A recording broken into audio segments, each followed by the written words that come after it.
Hey guys, and welcome to the Week 2 edition of the Fantasy Points UFL Breakdown. I'm your host, Jake Tribby.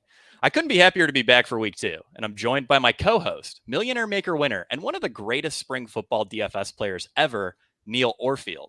And as our YouTube viewers have likely noticed, we have a very special guest this week. DK DFS is one of the best tilters to ever tilt on Twitter. He's a fantastic DFS player, and he's one of the few people in sports gambling Twitter who I can only say great things about.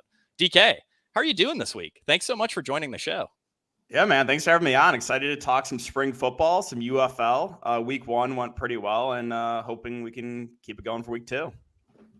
Yeah, Neil, what about you? How are you doing, man? Yeah, I mean, as you know, very happy with my Brahmas, our Brahmas, getting the win in week 1. Looking a lot better, I think, than a lot of people anticipated. My only regret being, I told everybody I knew, you got to bet Brahmas plus 1,300 to win the championship. Of course, I can't bet here in Minnesota, so I don't actually have a bet on the Brahmas winning the championship, which I'm regretting at this point because we got, at the very least, we got some good closing line value there.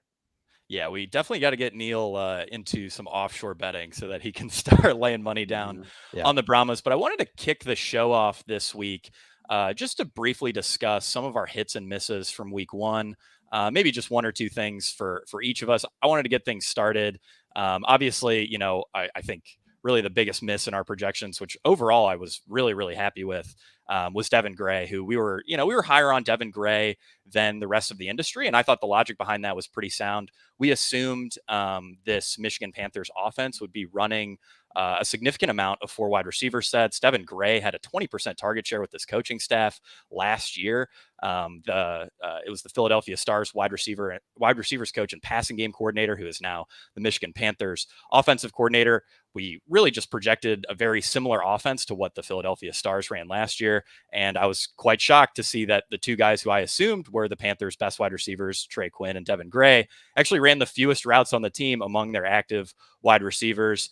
I had some people give me some grief because Devin Gray was listed as Marcus Sims' backup on the official depth chart, but that just didn't make any sense. Marcus Sims is an outside wide receiver. Devin Gray is a slot. We saw that, in week 1, Devin Gray played the slot. Marcus Sims played outside. So, if you knew Devin Gray was only going to run 12 routes or Trey Quinn was only going to run 13 routes, you probably should have won 50K this week.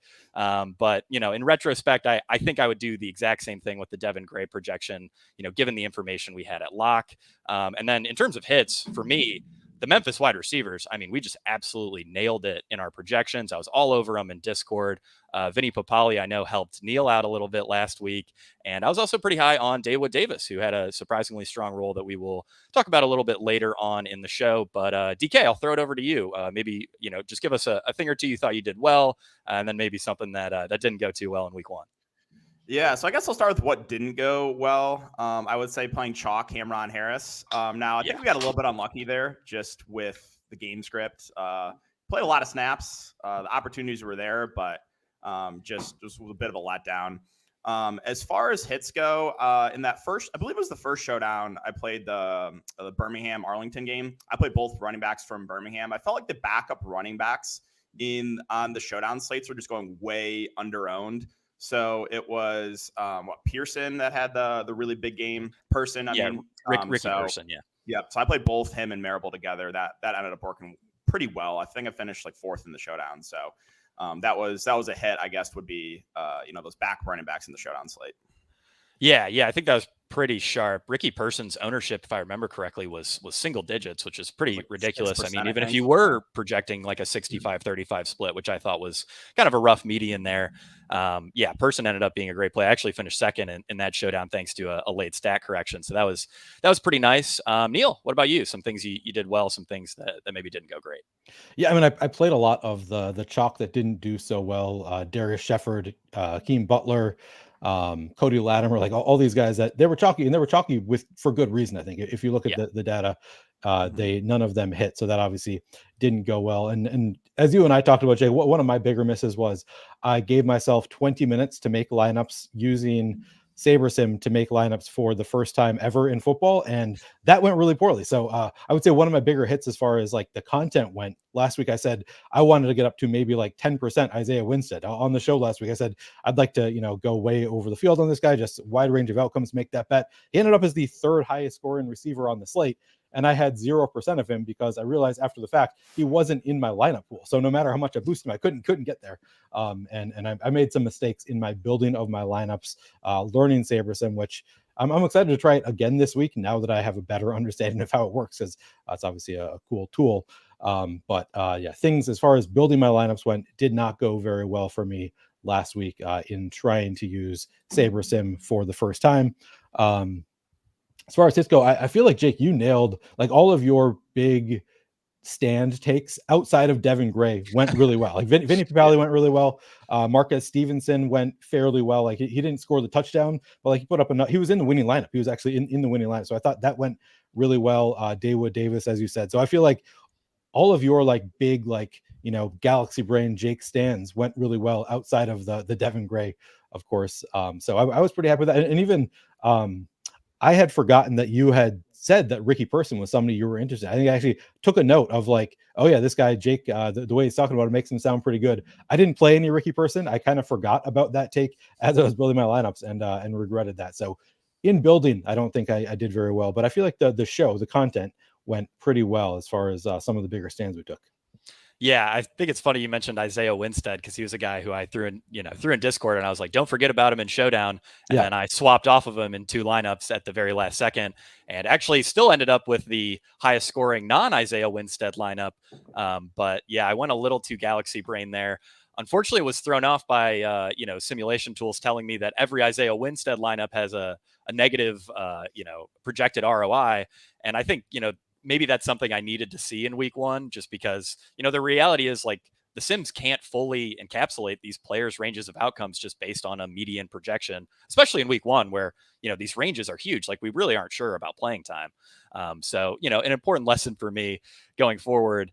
I also wanted to quickly revisit the discussion we had last week about stacking. From week 2 onward, I'm generally a lot more aggressive with stacking, even 2 pass catchers with my quarterback. But really, I wanted to, talk to DK about this, because I've noticed a lot in single entry, higher dollar buy-in stuff, smaller field stuff. A lot of great players are getting hyper aggressive with either game stacks or team stacks. DK, how do you generally handle stacking as a single entry player? Yeah, so single entry, I guess it depends on the quarterback. Like last week I played McCarron, so I doubled him. A guy like McCarron, I would be okay tripling or playing 2 with a running back, kind of like you said, game stacking. Whereas if I'm playing a more mobile quarterback, I'm okay like only single stacking. But yeah, like I tend to try to stack or try to game stack a little bit more in high stakes stuff like the 3-3-3. So I think I agree with you. As the weeks go on, I'll be a little bit more aggressive as well. But yeah, it does depend on the quarterback. Yeah, those are great notes. Neil, anything you want to add to the stacking discussion? How do you generally view stacking as we move throughout the season here? Yeah, and we talked about it last week, and then you and I talked a little bit after the fact, and I sort of revised my thought process. So I mentioned that in general, UFL, it's so low, or spring football is typically so low scoring that like you don't need the double stacks as often. And often like a quarterback can't support double stacks because the games are so low scoring. So I tend to do a lot less double stacking in spring football than I do in NFL. However, I do want to like, part of me, thinks, well, the other that might be more descriptive than predictive. Like, yes, descriptively, like looking at past spring slates in general, most slates, the quarterback doesn't need to be double stacked, can't support a double stack.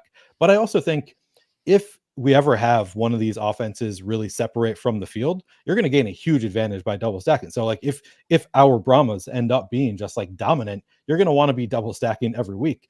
And it'd be a good idea to get ahead of the field there, make some guess on this offense could support multiple receivers, could really take off. So I do think it kind of cuts both ways. Like I think it is, you see it work out less frequently in spring football than NFL, where you get multiple receivers having big games. But I also think when you do have that hit, not many people are going to have it, and you will, the separation of big scores in spring football really makes it much bigger. If you get a 30-point score in spring football, or 2 20-point scores from the same team, that is going to really separate from the field because the scores are so low. So I think you can make an argument both ways, to be honest, as far as like it's not going to work out every week. You're not going to need a double stack, but I do think that when it does work out, you could really separate quite a bit. Yeah, and I think it related to spring football scores being lower, even if you were to, take a really extreme stack, something like an AJ McCarron triple stack, if Hakeem Butler and Darius Shepard both score 20 and Marcel Aitman scores 5, that 5 doesn't necessarily kill you, especially in, single entry, lower stakes or higher stakes, smaller field type contest. So, I do think I'll personally be significantly more aggressive with stacking than I was in week 1, where there's, just a lot of playing time question marks, and I don't want to risk, the potential for too many zeros. And yeah, I think I really appreciate those notes, guys. I think that's good stuff. All right, before we get into the games, wanted to cover that FantasyPoints.com has a UFL DFS product this season. Here's what you get: player projections, main slate ownership projections, an exclusive UFL DFS Discord where you can directly ask me, Neil, Chris Wecht, Johnny Proctor questions about the slate. It's a great place to tilt. I know DK's in there on occasion. And you get access to my UFL articles, which are going to be behind the paywall. They're behind the paywall this week. They might be behind the paywall for the rest of the season. I'm not sure if we want to give any of those out for free anymore. I know Scott Barrett, our CEO, is pushing me to paywall all of them because he thinks they're too good to give away for free. I want to be very clear about what this product is. We are going to set the market for UFL player projections. I won't accept anything less than that. And you can access those market making projections for just $90. That's $8 a week for the remaining 11 weeks of the season. And you can get it down to $90 if you use promo code UFL 2024. Again, that's UFL 2024. That gets you 10% off either our UFL package or our all-in package. And by the way, our all-in package is way too cheap. Fantasy Points data should cost 3 times as much as it currently does. It's one of the best tools on the market. I'm not saying that as a marketing gimmick. I'm saying that because that's just how I feel. I think our UFL product is far too cheap. I can promise next year it will be more expensive. I tried to make it more expensive for this year, but corporate is addicted to bringing value to subs. And while I think we're giving way too much away for $90, what we're looking at here, in my opinion, is the clear best value in the industry. Alrighty, guys, now it's time for the part of the show that everyone's been waiting for. Time to talk about the games. Kicking off this slate, we have the San Antonio Brahmas favored by 2 points at the Memphis Showboats. Total here is 40. This game kicks off at noon Eastern on Saturday, so the 4-game main slate will lock at noon. Neil, I'll throw it over to you here. Do you see any bets or value that you like on this game? Because personally, I kind of like the over. The Brahmas I'm okay with at -2, but I think the over is probably the juiciest bet here.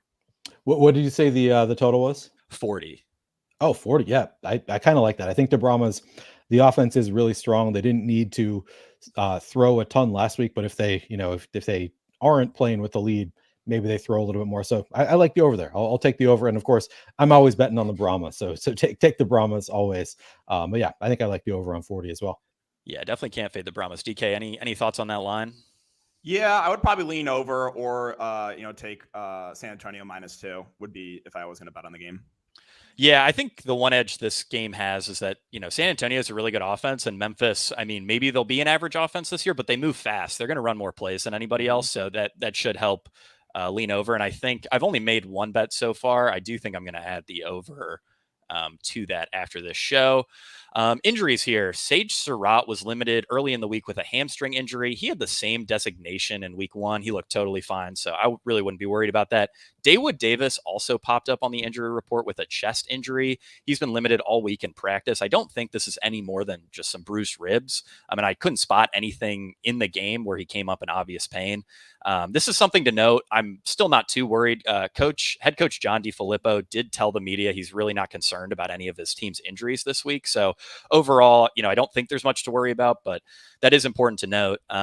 Starting off on the San Antonio side here, I think everybody's going to want to stack the Brahmas this week. They looked really good for one. Chase Garbers was, clearly everything we're hoping for in a fantasy quarterback. He can run, he can throw a ton. And yeah, this offense is very creative. It's fun to watch. The problem is that all of these receivers and Garbers are going to be pretty highly owned. DK, I'll throw it over to you. How are you kind of handling or viewing the San Antonio passing attack?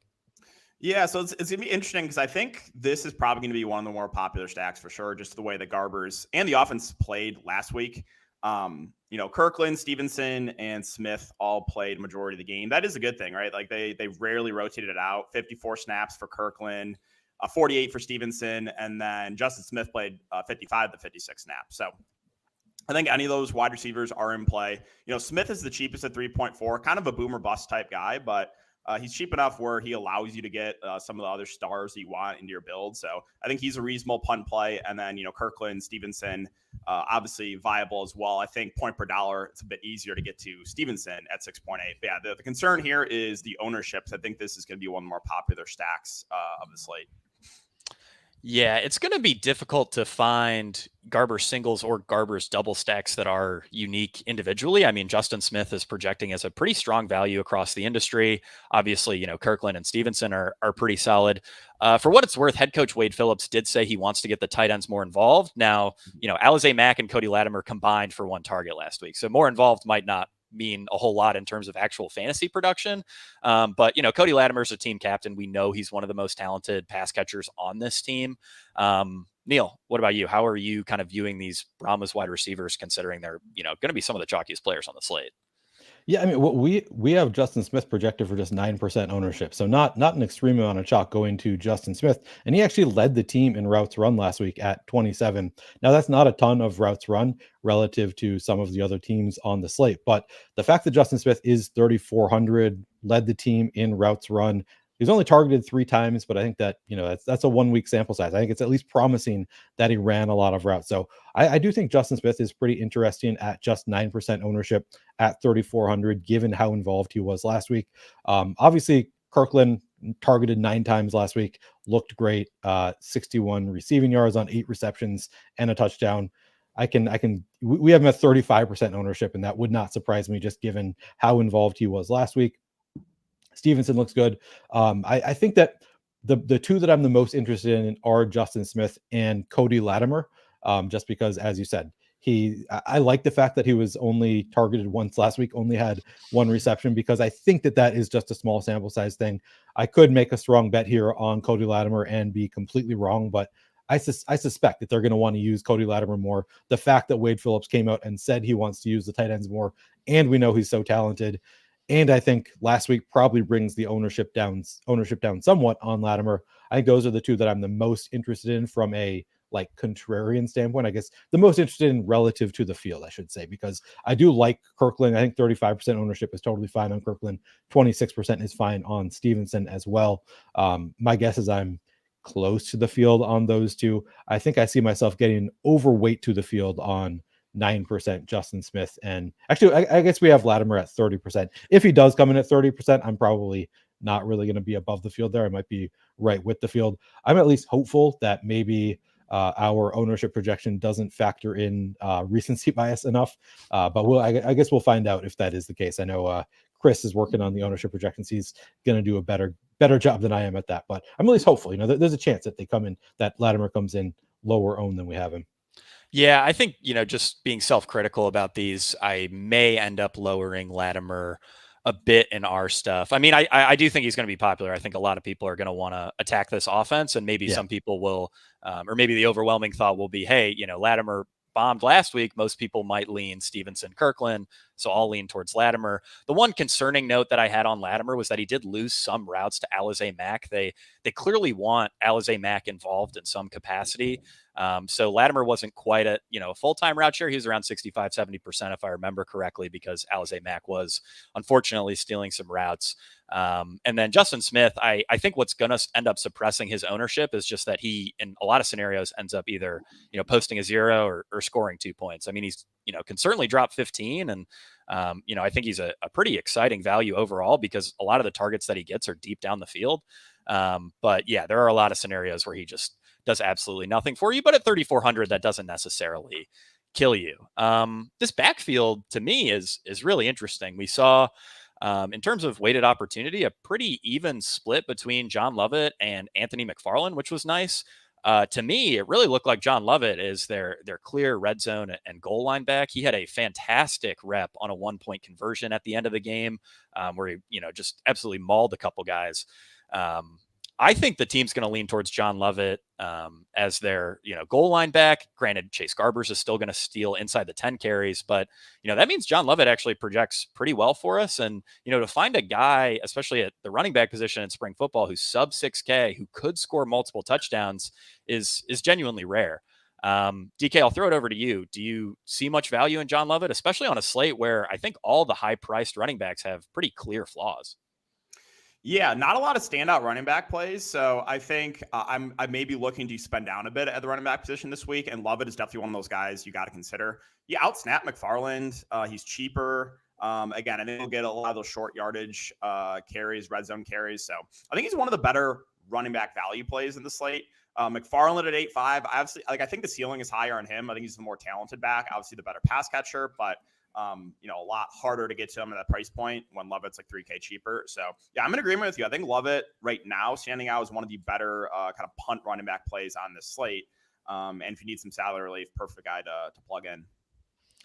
Yeah, I'm right with you there. My main concern with McFarland, while I agree he is the better back and he probably does have a higher ceiling, I'm just a little worried about the touchdown equity if we think the team's going to default to Lovett in the red zone.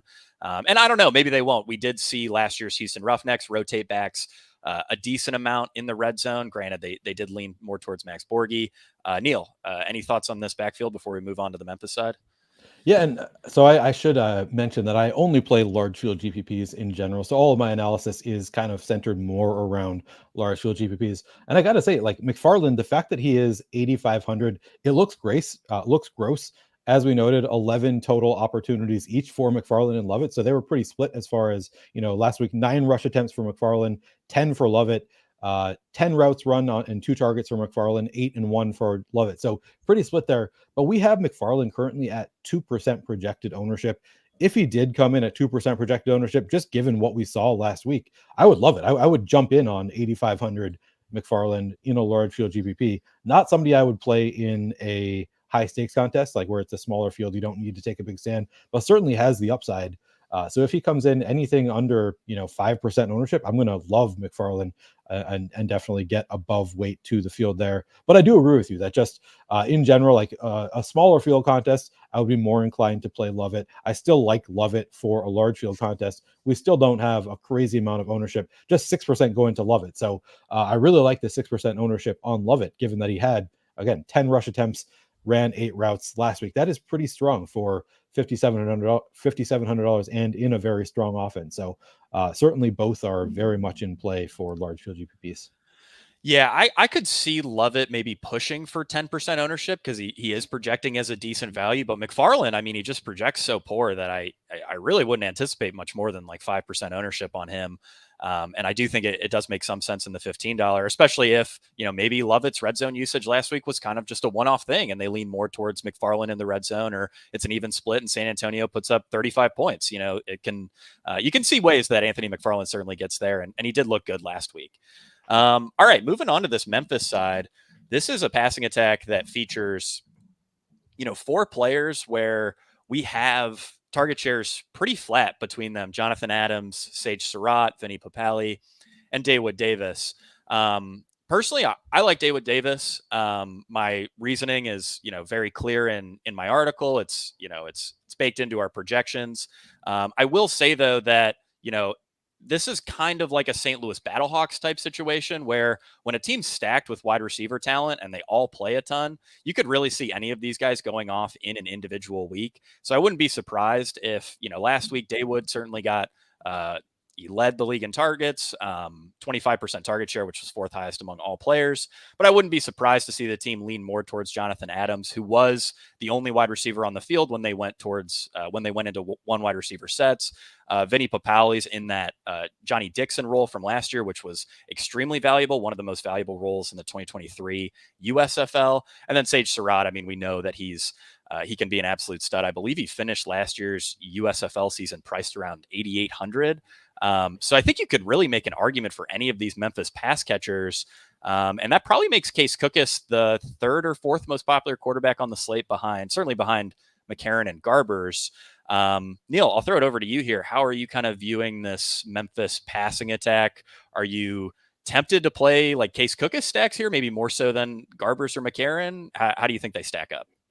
Yeah, I mean, 40 pass attempts last week for Case Cookus is certainly promising in a game that they were at the very least favored. They only won by 6, but they were heavily favored. Yeah, they were leading the whole game, and still 40 pass attempts for Case Cookus. So hard not to love that. Only had 1 rush attempt, but got 16 yards on that attempt. yeah, I definitely have interest in a $9,500 Case Cookus here, and could be again, we both took the over on 40 points. This could be a game with some fireworks. We really like that Brahmas offense. Case Cookus might need to throw to keep up. So yeah, definitely interested in some Case Cookus stacks.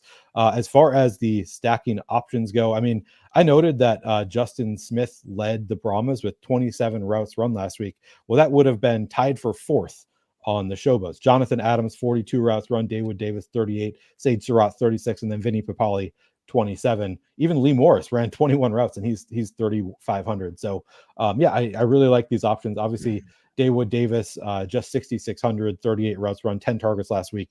Looks really great. He's going to get ownership as a result. I think that ownership is warranted on Dawood Davis.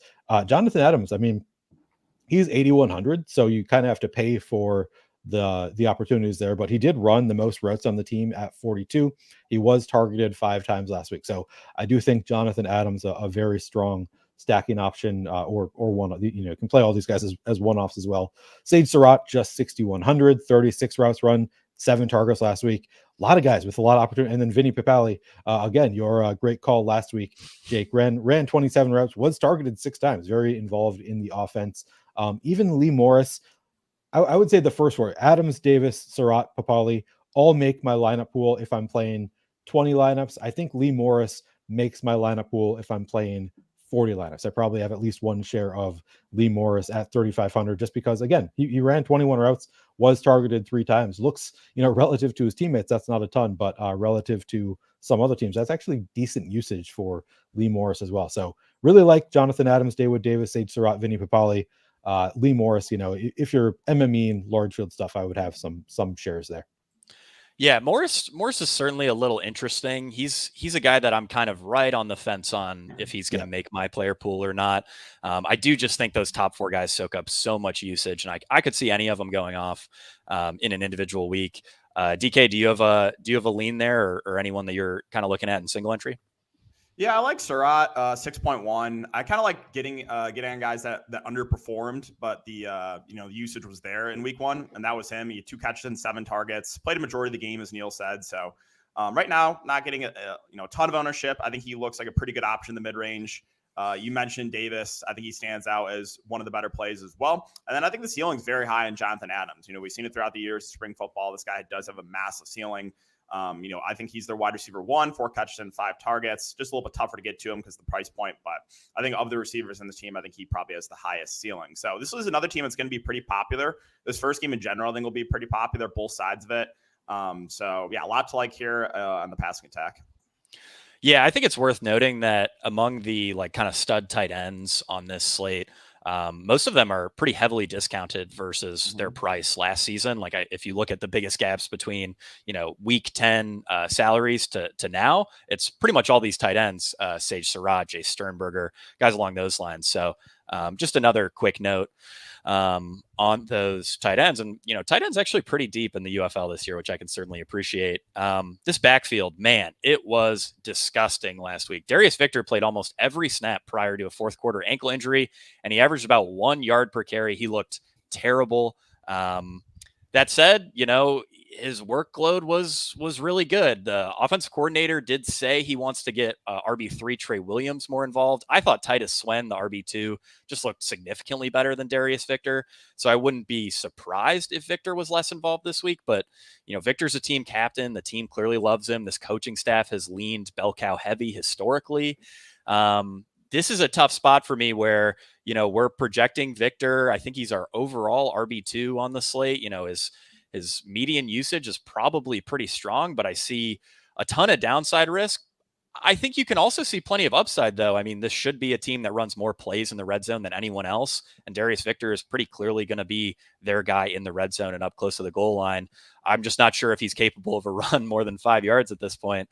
DK, do you have any thoughts on this backfield? Is Darius Victor a guy you'll entertain after he looked just horrendous in week 1?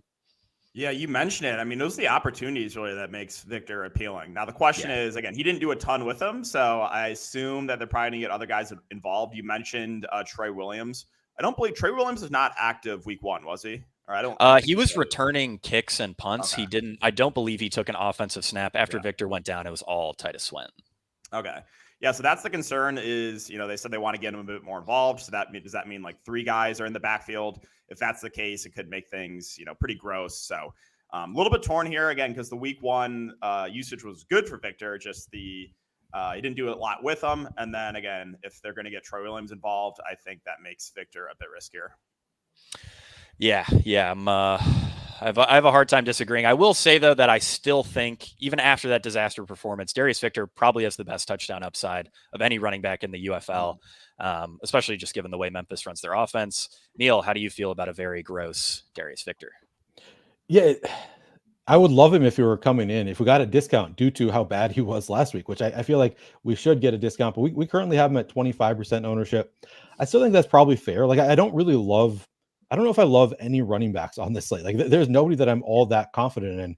And Darius Victor, just looking at the opportunities, he ran 10 rush attempts, 3 yards and a fumble on 10 rush attempts. Not great for Darius Victor, but also ran 26 routes and was targeted 5 times. And those PPR points, again, with the scoring being so low in spring football, you rack up PPR points. That really matters in spring football. So 5 targets last week.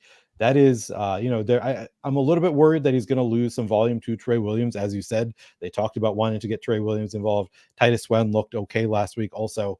So there are certainly concerns there. But I think 25% ownership, probably about fair, just given how involved he was in the passing game. If he does retain that role, we're going to love that all year. So honestly, I can't take a big stand there. I would guess I come in slightly under 25% ownership, just try and take some chances on guys that we haven't seen it from yet. But honestly, I don't think it's far off from where it should be, just given his involvement in the passing game as well as the ground game. Yeah, I think that's a good note. He did earn more targets than kind of what I anticipated in week 1. He's never been like a route runner, receiving back by any means, but this is an offense that really wants to involve their running backs in the receiving game. And it's clear that they view him as a bell cow, even if, maybe his week 1 tape didn't suggest that he should be. All right. So we can move on to our second game of the slate. Arlington Renegades are 5-point underdogs at the St. Louis Battlehawks. Total here is 41. This game kicks off Saturday at 8 p.m. Eastern. It's our first night game of the new UFL taking place in the Battle Dome. I would imagine probably should have about 40,000 fans there. Should be a great environment. I don't really have any bets that I love. I would maybe lean towards the over here, but this game kind of feels like a stay away spot overall. I think this line's fine. DK, do you have any thoughts on bets before we get into the DFS side? I think if I had a bet in the game, I'd probably take Battlehawks -5. Home environment, should be packed stadium. So yeah. I think if I was going to bet, I would take St. Louis at that -5 number. Yeah, I believe that opened at -4. I thought that was an interesting lean. Unfortunately, I'm in Georgia, so no offshores listed the -4. -5 is a little closer to a stay away, but I would probably lean St. Louis if I had to pick. Neil, any thoughts? I don't think I like any of the lines. Like part of me thinks, maybe the Renegades keep it a little bit closer this week, but I don't feel strongly about it. I don't think I would make a bet here. Yep, certainly fair. The injury side of this game is totally clean. We have nothing to worry about, which is great. Starting with the Arlington side, I think we can get through this pretty fast. Luis Perez looked okay in week 1. He took some deep shots that didn't quite end up working out. You can certainly see the upside. I mean, this is an offense that's generally, first and second down, a lot of like dink and dunk type stuff, a lot of between the tackles runs, but they do like to let Perez take shots to these wide receivers. And the nice thing is, after week 1 usage, it looks like at least we can at least count on 3 guys to have something resembling a full-time role. Tyler Vaughn's is projecting as a pretty strong value for us. He had a 25% target share last week. Overall, pretty strong usage numbers from him. Deontay Burnett looked really good in the slot. I didn't think he would end up as their slot receiver, but he is. And, the route share there was solid. And then obviously we know, Sal Cannella is going to be out there for pretty much every passing snap because he is the best receiving tight end on the team. DK, I'll throw it over to you. Any interest in Luis Perez here for maybe single entry stuff? I mean, he's going to go pretty unowned, and Tyler Vaughn's will be popular, but Cannella and Burnett probably don't draw a ton of ownership. I think these stacks are a little interesting. Yeah, I'm personally probably not going to get to Perez myself just because, again, single entry. I think that would be more if I was MMEing. I would sprinkle in a little bit of Perez. As you said, I didn't think he looked bad. He's kind of just like mediocre. The receivers I think are a bit interesting. Sal Cannella at 6K I think stands out as a pretty good play. Was out there for a good amount, as you mentioned. He played 41 of the 50 snaps and ran 26 of the 34 routes. So I think Cannell looks pretty good in the mid range. You mentioned Tyler Vaughn's. I think he stands out as one of the better values in the board. He played a majority of the game, 4.9K, 7 targets. So those would be the two guys to look to first, probably for Arlington. And then I don't really know if there's a ton else. You mentioned Burnett looked pretty good. His price is up though. That's the only thing. And the snaps weren't like amazing on him. Again, he played 31 of the 50 snaps. So I think it would be Cannella and Vaughn's as the main targets in the receiving game. Yeah, I think that's fair. Neil, any thoughts on this Arlington passing attack? Yeah, I'm right with you on Vaughn's. I mean, he's only 4,900, led the team in both routes run and targets, 30 routes run, 7 targets last week for Vaughn's at 4,900. Looks really, really strong. Going to be one of the better plays on the site. Of course, coming in at 24% ownership. So not like we're getting him super unowned. Sal Cannella coming in at 11% ownership. Definitely interesting at 6,000, 25 routes run, 5 targets last week. Had some big games last year. I do kind of like Deontay Burnett, despite the fact that he was tied for 3rd on the team in routes run, and he's 7,600. Like, he's way too expensive for his role on the team. But we've seen it before from Deontay Burnett. And he still did, 24 routes run, 5 targets is not nothing. So I kind of think that he's a decent pay up to be contrarian at 6% ownership. Kind of interested there in Burnett. And I think DK pointed out, like, he's playing smaller field stuff in general. I'm playing large field stuff. So when I say I like him, I mean, I think I'm going to be overweight to 6% in my, 70, 80 lineups, whatever I end up playing. I'm going to have higher than the field on Deontay Burnett. Probably wouldn't make it into my first lineup. I'm sort of interested in Javonte, aka JP Payton. He's only 4,400, and again ran 24 routes last week, same amount as Deontay Burnett. Coming in at 3% ownership is where we have him. Was targeted 4 times last week, so I do think that he is another pretty decent under the radar value. And then my guy Isaiah Winstead, who I talked about how much I liked him, but he only ran 10 routes last week. So it was if I had played him, it honestly probably would have been kind of getting lucky. But at the same time, that is what we like about him, is he's a guy that has kind of a wide range of outcomes, can have those splash plays as we saw last week. And it's at least possible that he has earned a bigger role than he had last week. So I guess I haven't given thought to who would that cut into if Isaiah Winstead did work himself into a bigger role, is something that I guess we should at least think about. Who would he be cutting into there? Yeah, I would assume that would be Javonte Payton. I think the team just likes Tyler Vaughn's more. Yeah, so I think that's probably true. Yeah, that would be my lean there, and I could certainly see that after Isaiah Winstead, caught that long touchdown last week. At the same time, Javonte Payton is a pretty talented wide receiver in his own right. He's extremely fast. He'll get a deep shot or two for sure. For me, if I'm making Perez lineups, and I'll throw a few out there in the $15. Burnett and Payton would probably be the two guys I'd look at if I wanted to, get a little more contrarian. I think Burnett in particular is interesting because I just think he's really good. Yeah. Granted, you could argue against him on the basis of route share. And, really, you may not have to get too cute with Perez stacks because Perez just isn't going to be very popular. Even like a Perez, Vaughn's, Cannella stack just, won't be out there on many teams. So, yeah, I think that mostly covers it. Any other thoughts on this Arlington pass game? No, Seth Green, the only other guy who ran some routes last week, but I'm not getting there. But I do like Perez. He's a guy that I feel like I always play Luis Perez. I'm like always overweight to the field on him, and then I start watching the game, and I was like, "Fuck, why did I play this guy?" But he has like one game a year where he looks really good. So I think 7% I'm going to be overweight to that on Perez. Yeah, I have no doubt that Perez will win somebody the $15 at some point this year, but it'll probably be after we've all given up on him. When it comes to this backfield, Davion Smith looked terrible. He's right there as the least efficient spring football running back in modern history. But his touchdown equity remains pretty dang good. This is kind of like a Darius Victor light situation for him where, he's getting a ton of runs between the tackles. He's, the overwhelming favorite to get inside the 10 and inside the 5 carries. But he's super inefficient, and he is losing passing down work Letty Brown, who, just outright looked better. DK, any thoughts on this backfield? I would imagine, in single entry, this is just a total avoid. Yeah, I won't be getting to Davion Smith. I mean, I'm familiar with him. He played in Michigan, but yeah, he looks kind of washed up. Doesn't have a ton of explosiveness. So 7.2K, I think it's pretty hard to go there. It was a relatively even split with him and Letty Brown. 27 snaps for Davion Smith, 23 for Letty Brown. I think Letty Brown's interesting. Again, I'm looking more so in week 2 to spend down a bit on running back, and 5.4K for Brown. He looked like the much better back.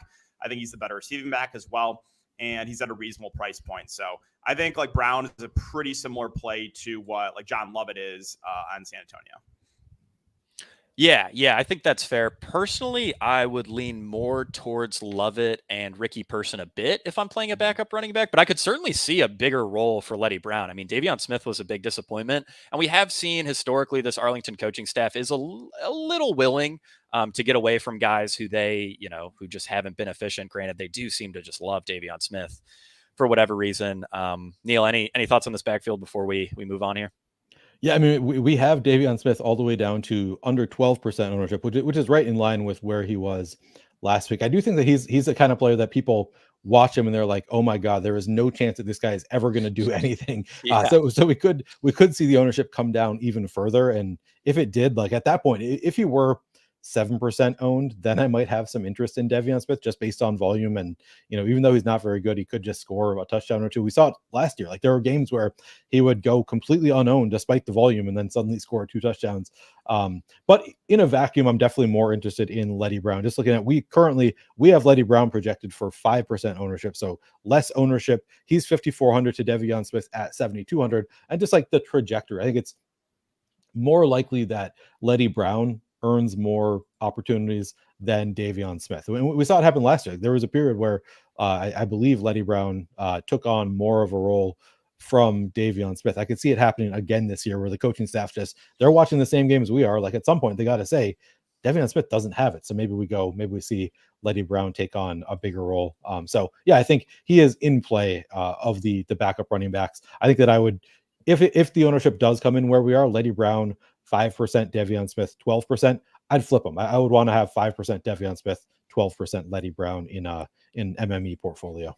Yeah, I think that makes a lot of sense. My final note on Letty Brown is that even if like the coaches decide they love him and it's the best case scenario this week, I still don't really see a spot where he's getting these inside the 5 carries. And that's the frustrating part. He's going to need to score a touchdown probably from outside the 10-yard line to really get you there. But at the same time, if he pushes for 12, 13, 14 touches, and a handful of those come in the receiving game, that's probably enough at his price point to get you a decent score to be live for a win. All right, moving on to the St. Louis side. Obviously, AJ McCarron will once again be one of the most popular quarterback plays of the slate. And it's easy to see why. He was really great last year. The Battlehawks obviously struggled in week 1, but it's worth noting that everyone involved with that game in the post-game press conference said that the Michigan Panthers defensive line is really, really good and threw St. Louis off tremendously. AJ McCarron even got asked, hey, was the secondary locking guys down? Is that why you were holding the ball so long? And he was like, no, it was the defensive line. The defensive line was the reason our offense struggled. Their front 4 is really, really good. So we are anticipating, a better offensive performance from St. Louis this week. And they did start to look competent near the end of that Michigan Panthers game. The tough part with McCarron is who do we stack him with? Obviously Hakeem Butler and Darius Shepard are pretty strong plays, but there's also Marcel Aitman and Blake Jackson. It can be a little hard, at least for me, to decide, who I really like here. I think it's clear, though, Blake Jackson, he was losing some routes to Jamarcus Bradley in the slot. He's going to be the lowest owned of that, of those 4 wide receivers. So yeah, DK, I know you played Blake Jackson last week. How are you kind of looking at these St. Louis wide receivers? Are you tempted to play Blake Jackson again? Yeah, well, first I got to tilt about the Blake Jackson one because I had him in the 3-3-3 with McCarron. I think if they would have connected, I think I would have won it because I finished in I was pretty well into the cash. So I think if AJ McCarron didn't overthrow Blake Jackson by like 20 yards, I probably would have won it. So a little bit mad about that one. But yeah, you mentioned the snaps for Blake Jackson went down. So he's definitely going to be the lowest owned of these receivers. He played about half the game whereas the top three guys, Shepard, Butler, and Aitman, played almost the entire game. 60 to 64 snaps for Shepard, 58 for Butler, 54 for Aitman. So this is a team where I think if I was going to like kind of go all in on a stack, double or triple stack, this would be the team, just because they're not really rotating those main receivers. I think McCarron's one of the best quarterbacks in the league. So Butler 8.6, Shepard is 7K, Aitman is 6.5. I think the easiest guys to get to would be the two in the mid-range, Shepard and Aitman. Butler was really underwhelming as chalk last slate. I got pretty lucky, to be honest, with the fade, because I stacked McCarron with Shepard and Blake Jackson last week. But I don't mind going right back to Butler. I think the ownership will drop. Well, I guess it'll be interesting to see, because he's still projected for a good amount of ownership. I don't know how the field's going to play it after he was a letdown last week. Yeah, this is definitely one of my favorite teams to target. And if it was to double or even triple stack a team, I think this would be the one. Yeah, I totally line up with you, and I have to mirror the tilt on the Blake Jackson stuff. I had the highest scoring AJ McCarron Blake Jackson lineup in the $15. Would have finished third if they had connected on that wide open 45-yard touchdown. Instead, I finished like 91st. So there you have it. That's how thin the margins are in spring football.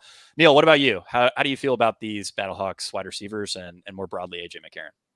Yeah, I did not get bit by Blake Jackson last week, so I'll start with that. I was the one guy on the show who did not get bit. I think I was grateful that he did not connect there, because I had so much more of his teammates. I had so much of Darius Shepard and Hakeem Butler. I think I had like 48% Butler, 44% Shepard, something ridiculous like that. And also was overweight to the field on Aitman, and actually I might have been overweight to Blake Jackson, but not nearly as much. What we currently have Aitman at 17% ownership. I think there might be like more recency bias where we get Aitman a little bit higher than that. But just looking at the routes run, we had Aitman at 38, Shepard at 38, Butler at 37. Like, these guys were just on the field, constantly running routes. Certainly promising. We still have Shepard and Butler being the guys who are getting a ton of ownership. Now I'm hoping again that maybe the field overreacts to what happened in week one and doesn't play as much of them. If that were to be the case, it would be Butler, who was only targeted 3 times, potentially getting a haircut on the ownership. It's really hard to say anything negative about these guys. Like, even though they didn't do it last week, they were just so involved. They are in maybe the best offense in the league, certainly one of the best offenses in the league. And they're not going to have to deal with that Panthers defensive line this week. So, I'd say wheels up for this offense. I like AJ McCarron quite a bit. Again, he is coming in at 25% ownership. So, like, I don't think I'm going to be coming in overweight to the field, not taking a big stand there. If anything, I'd be right around maybe a little bit underweight to the field. But I do think that this is an offense that when I play it, I'm inclined to. This is one that I would double stack probably, just because I think Aitman, Shepard, Butler, Jackson, all really, really strong options. Definitely interested in all of them. If I were, based on the ownership where we have it right now, it would be Aitman number one at 17%. He's only 6,500. So just based on his opportunities, his price, and the projected ownership right now, Aitman would be my number one. But I think that there is a chance that maybe Aitman gets a little bit of steam based on what he did last week. Maybe we get a little bit of a discount on Shepard and Butler, in which case, yeah, sign me up for Butler, just making the bet that he's going to get more targets this week. Shepard, they're all really strong plays. I'm going to be playing them as one-offs. I'm going to be playing them as double stacks, maybe even triple stacks. Hard not to love this offense. Yeah, I'm right there with you. I always love me some Hakeem Butler. He ended last season priced at almost 11,000. The big games will come for Butler. He's one of the most talented wide receivers in the UFL. This backfield certainly got more interesting after the team declared backup running back Jacob Saylors inactive. Mateo Durant will be your St. Louis Battlehawks RB2 this week. And to me, that kind of speaks to some of the confidence the team has in Wayne Gallman after, he really didn't play a great game last week. He had a near fumble. He had a brutal drop on the play before the Marcel Aitman TD that gave St. Louis the lead near the tail end of that game. Just overall didn't look great. At the same time, though, I think Jacob Saylors is better than Mateo Durant. I don't think Mateo Durant's very good at all. So I'm a little more excited to play Wayne Gallman this week after they declared Saylors inactive. Neil, I'll throw it over to you. How do you feel about Wayne Gallman? Because to me, he's, at least as the expensive running backs go, he's probably the best play of the slate. At least that's how our projections feel. And, my write-ups and my own analysis kind of mirrors that. Yeah, it's funny because he wasn't great last week, so I wouldn't expect him to look good this week. But he did have 13 rush attempts and 5 targets, so 18 total opportunities. That's, I think, the best of any running back, or right up there as far as running back opportunities in week 1. Turned those 13 rush attempts into 40 yards, but he ran 17 routes, which is pretty strong. Caught 2 of his 5 targets for 6 yards. That's not great, but again, PPR points certainly meaningful here. I like Gallman. I don't love the 28% ownership. If he does come in at 28%, my guess, if anything, I would be a little bit underweight to the field. Again, though, like these running backs, there's nobody that I love enough that I feel like I'm going to be taking huge stands away from it. So my guess is that I'm probably slightly underweight to the field just because he is chalky at 28%, one of the highest owned running backs. And I think that there is a lot of variance, but also, as you said, he did get a lot of opportunities. I'm sort of curious about Mateo Durant. I agree with you. He didn't show us a ton in the XFL last year, but he probably won't make my player pool, I guess. As I'm thinking about it, I'm probably not playing Mateo Durant. There's a little bit of me that's like, well, he didn't play last week. Maybe they like the running game was so bad last week that they want to mix things up, like just give somebody else a chance. There's at least like a little bit of an opportunity to say, hey, we've got Mateo Durant, throw him in there. And if they do, like he's 4,800, none of the running backs look that great, so maybe he would look okay. He might make my player pool in a couple lineups in my like 70, 80 lineups that I'm planning on playing in total, but certainly not somebody I'm going to play a lot of. Wayne Gallman, if I had to guess, I will be probably right around the 28% we have the field. That I don't think I'm taking a huge stand there. Yeah, I think Gallman will. I mean, there probably won't be a big gap between him and RB2, but I do think he will be the highest owned running back of the slate, and it's for good reason. Led all running backs last week in weighted opportunity. Just had a really strong role despite not playing well, and I think the team. Getting rid of Jacob Sailors in favor of Mateo Durant this week kind of speaks to their confidence in Gallman overall as their lead back. DK, I would imagine Gallman will probably get steamed a little more in single entry because again, these high priced running back options are they all have pretty massive flaws. Gallman's being that this team has the highest red zone pass rate we've ever seen in the history of spring football, and there's always the risk Mateo Durant steals a crucial red zone carry and ends up nuking his upside if he grabs a touchdown. So how are you kind of handling Gallman in this backfield? Yes, I think I agree with you guys. I think he's probably like your safest spend up running back. Again, in one of the better offenses, he played 37 of the 64 snaps, around 18 routes. So if I was to spend up a running back, it would be Gallman. And again, I think in like the higher stake stuff, he is probably going to get steamed up a bit. But I would say I'm a bit higher on Mateo Durant than both of you guys. I agree he didn't look great last year, but he's 4,800. Also, one thing to note, I don't know if it's going to change or not by the time it's locked, but he's still listed as out on DraftKings. So if that's the case, like probably no one's going to play him, and he's going to be the RB2. So kind of just embracing the uncertainty of spring football. A 4.8K Durant right now at like basically no ownership, has the out tag on DraftKings too.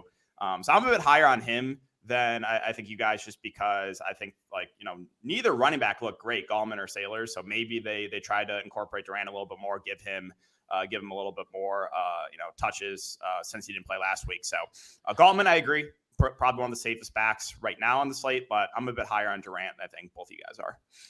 Yeah, I think that makes sense. And like I noted last week, there probably is a little bit more room for these backup running backs to steal a red zone carry, just based on last year's usage data. In games where Brian Hill was active, the backup running backs only earned a 28% snap share, but they had 43% of overall red zone carries. Again, that could just be, skewed sample size, or maybe the team just didn't trust Brian Hill as a red zone back. It does seem like St. Louis feels comfortable with Wayne Gallman in the red zone, but again, Durant stealing just a single red zone carry could be enough to get you there at 4,800. All right, we can move on to our third game of the weekend. This game kicks off Sunday at 3 p.m. Sunday at noon. It's the Birmingham Stallions at the Michigan Panthers. Birmingham is favored by 6.5. Total here is 41.5. I see a little bit of value on the Michigan side, but I can never bet against Birmingham because they just have this unquantifiable element of incredibly good coaching that I just don't want to bet against. Birmingham just wins. They always seem to cover. They always seem to exceed my expectations. DK, do you see any value on this line? Probably a stay away. If I had to pick, I would probably take the points. Michigan 6.5. But yeah, I don't think I'm going to bet in this one. Neil, what about you? Definitely the under. I definitely like the under in this game, and I like the Michigan side of it. I think this is probably like, and I'm not much of a bettor, so I should lay that out there that I'm more of a DFS guy than a bettor, since I can't do it here in Minnesota. But just looking at like the lines, I think Michigan, like we talked about how good that defensive line is. We also have a Birmingham Stallions, like no matter how good the coaching is, the quarterbacks don't look great. They're doing like a quarterback rotation there, so they don't clearly have a lot of confidence in their quarterbacks. With the line being at 41.5, I like taking the under on this one, and I would take the Michigan 6.5 points as well in this one. Yeah, I think that's fair. Not a bet I'm going to be making, but I probably would lean a little towards the under, and certainly towards the Michigan side if I had to choose. All right, starting off with Birmingham, Matt Corral ended up as PFF's highest graded quarterback in the entire UFL last week. Overall looks pretty good. Only problem was Adrian Martinez was stealing snaps. Martinez did get hurt at the tail end of the first half of that game. He said he couldn't run in the second half. That was why they held him out. He's told the media he feels good. He's been spotted at practice throwing without any signs of a limp, tape, or a brace. He is expected to play this week in a rotational capacity behind Matt Corral. But here's my thing with these Birmingham quarterbacks. Skip Holtz was very adamant in their post-game press conference that this is a 2-quarterback system. They really love Adrian Martinez, and that they didn't want to put him out there in the second half because losing him for 6 weeks would be devastating to the team.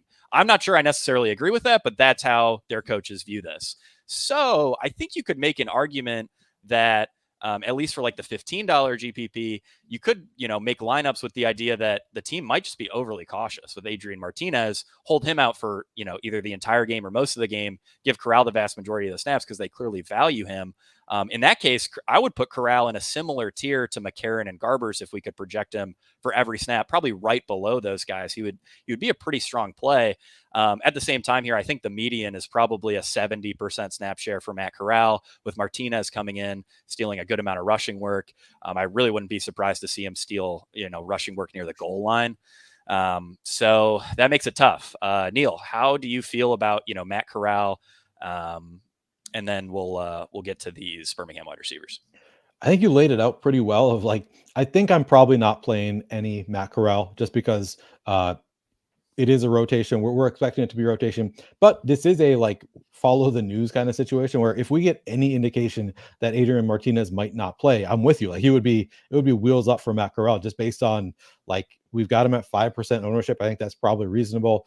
Looked, as you said, PFF graded him well last week. He only threw it 21 times. He had 201 passing yards on just 12 completions. It is pretty insane. Scored a touchdown, had a couple rush attempts. So yeah, if he were by himself there, I would be interested in Matt Corral. But unless we get any kind of indication that that's going to be the case, it's really hard to play a quarterback in a 2-quarterback system, especially when Matt Corral is 10,300 and you don't really love like the pass catching options. They're so spread out in terms of their usage for the pass catchers. Really hard for me to want to get there. I think it's a stay away spot for me. Yeah, so I will be, I'll probably be, firing 40 to 50 lineups in the $15. I will be making a few teams as if Matt Corral is, going to play 100% of the snaps because, I think that situation will probably just go underappreciated by the field. At the same time, I would be really surprised if, Adrian Martinez didn't play at all in this game. I do think he's pretty healthy. Yeah, these pass catchers, it's really tough. Jay Sternberger's the only guy that I feel good about. He's going to be out there for most of the routes. He's, to me, he's still too cheap. Their wide receivers, every single wide receiver that was active for Birmingham last week ran between 14 and 17 routes. This is as much of a wide receiver timeshare as is possible. Obviously, Deion Kane had a long touchdown, ended up being the 3rd highest receiver on the slate, if I remember correctly. But the coaching staff did say after the game that wasn't necessarily a play that was drawn up for Kane specifically. They just saw that the corners were sitting on their hitch routes, and then they ended up calling a stutter go, and Deion Kane got wide open. I think that touchdown could have easily gone to Kevin Austin, Gary Jennings, Benjamin Victor, any of the other outside wide receivers. At the same time, I do think Deion Kane is the most talented wide receiver in Birmingham. He will he's the favorite to earn most targets, but you look at our projections, it's extremely flat. I think if I'm stacking Corral, I'm probably just doing it with Sternberger, maybe Deion Kane. DK, I'd imagine this quarterback situation is a total stay away in single entry, but do you have any interest in these pass catchers? Yeah, so quarterbacks for sure stay away. It does kind of suck because I feel like if one or Corral or Martinez were playing 100% snaps, like I would really like them. Those are two guys I played a lot in preseason DFS because they're very mobile. But since it's most likely going to be a split, I can't do it. Wide receivers, you mentioned the rotation. I think it's really hard to get to these guys. If I was going to play any of them, I think I would take a shot on like someone cheap. So like a Gary Jennings, 3.9K, ran the most routes of the wide receivers. Again, didn't do a ton with them. But I guess I would, maybe take a shot on him. And then Jay Sternberger would probably be the only other guy, the tight end, 6.3K. Started off really strong and then kind of cooled off there as the game went on. But with them kind of rotating all the receivers, I think I would just take darts on these cheap guys if it was to play any of them. Yeah, I think that's fair. And then this backfield is pretty interesting. Ricky Person is projecting as a pretty strong value for us. And he's a guy that, I do like quite a bit. Him and Maribel were both right around 15 for their overall weighted opportunity. Snap shares were very similar. Maribel is still the lead back, at least in name. And he's the favorite to get these red zone carries. But I think, Ricky Person looked really good, and I wouldn't be shocked if he ended the season as Birmingham's RB1 overall. DK, any love for Ricky Person, given that the running back landscape is pretty brutal this week? Yep, I think he stands out as one of the better point per dollar plays at running back. You mentioned it was relatively even split there with him and Maribel, 37 snaps for Maribel, 32 for Person. So he looked good. He's a good receiving back as well at 3 catches and 3 targets for 41 yards. I think he stands out as one of the better cheap running back plays. Maribel at the top at 8.9, I think is a reasonable option as well. Had 18 carries. That's good to see. So if you were to spend up at running back, Maribel would probably be a close second or third behind Wayne Gallman. But yeah, Pearson right now I think looks pretty good. The only concern I have with him is I think the ownership could get steamed up a bit because of, he had the big game last week, whereas maybe other guys in that price range might not get as much ownership. Guys like that we already talked about, Lee Brown, Lovett, maybe even Durant. So that's the only concern I have is I think the ownership could be a bit high on Person because of last week's performance. Yeah, I think that's fair. We do see a bit more steam chasing in UFL spring football type DFS than, especially nowadays in NFL where people are generally pretty sharp. Neil, any thoughts on this backfield? I would take it. I actually think that we have a sharper field in UFL than NFL in general. I'm generally impressed with like the field in UFL. But no, I think you laid it out very well. I think that both of these running backs are in play. Of course, they also have to deal with that Panthers defensive line. So I guess that's something to know. I don't know if they're as strong against the run as they are against the pass. It's too early to really tell if they are going to be as good against the run. But Maribel, as you said, 17 rush attempts, ran 13 routes last week. Person is, I would say, the more interesting of the two, just because of the price savings. He did have 11 rush attempts himself, as well as actually ran more routes than CJ Morrell. Ran 15 routes to Maribel's 13 and was targeted 3 times. Did, as DK said, 41 yards with those 3 targets. So kind of promising that he was so involved in the passing game. And as we've said several times, that really matters in low scoring environments. Those PPR, if you can rack up PPR points, that really matters here. So I definitely have interest in Person. I'm going to be overweight to 7% on Person. I don't think I see myself taking a huge stand on Maribel. I think 16% ownership feels pretty fair on Maribel. Yeah, I'm with you. I think I'm probably going to line up more with the field on Maribel and maybe lean a bit more into Person. And I think a guy like Person is just going to play his way into more touches as the season goes on. Maybe that's not super applicable for week 2, but I would, like I said, would not be surprised if by week 8, week 9, week 10, we're talking about him as, a 70% snap share kind of guy, even though I do think Maribel is pretty decent in his own right. We got a question about defenses in the chat. I would generally just push you towards the projections when it comes to defenses, but I do actually have a clear favorite defense this week. They're going to be pretty chalky. DC Defenders. We're going to talk about them later. I have a lot to say about my hatred for the Houston Roughnecks and just how they built this team and blah, blah, blah. But we will get to that shortly. First, let's talk about the Michigan Panthers. EJ Perry played horrific as a passer last week. PFF's lowest graded passer. He had as many turnover worthy plays as all the other UFL quarterbacks combined last week. That's how bad EJ Perry was as a passer. EJ Perry is not that bad of a passer. Okay. He's not the worst passing quarterback in the league. And we still saw him get there for fantasy despite the brutal passing performance because he had 2 rushing touchdowns. What really surprised me was in week 1, we were baking in a bit of a benching risk. We thought there was the potential we could see Danny Etling, the QB2. Mike Nolan after the games had nothing but good things to say about EJ Perry. So, to me, I think if you're not going to bench EJ Perry after that week 1 game, you're probably not going to bench him at all. I mean, of course, if EJ Perry keeps playing like that, he will eventually get benched and they will try out Danny Etling. But I think this team has a lot more confidence in EJ Perry than what, me or the rest of the industry assumed. The only problem is that kind of like Birmingham, these wide receiver rotations are absolutely disgusting. So even though, EJ Perry's projection and his tournament ownership looks really tempting to me, I just don't know where to go with him. Outside of Marcus Sims, who's projecting as a pretty strong value because he was really only the only guy on Michigan with a full-time route share. Neil, in the $15, how are you kind of treating EJ Perry in this Michigan Panthers passing attack? It's probably a stay away for me. I'm thinking as I'm saying I'm going to play. I'm going to be overweight to this guy. You got to make concessions somewhere, and I feel like this is a place where I might just cut it out. It's hard for me because he did have those 2 rushing touchdowns last week. So clearly they're okay with using him in the red zone, and the ownership is pretty low at 4%. I'm just let me look at the other quarterbacks here, see if there's anybody else that I guess I could be a little bit underweight to. AJ McCarron, get there. I'm just debating where I'm going to be underweight to the field. And actually, I hate to say it, it might be Chase Garbers where I end up cutting below the 28% field ownership. As much as I love Chase Garbers, they just didn't throw the ball enough last week. So I'm trying to find a space to have a little bit of EJ Perry just because the 4% ownership is enticing. Like as you said, I don't think that he is as bad as he was last week.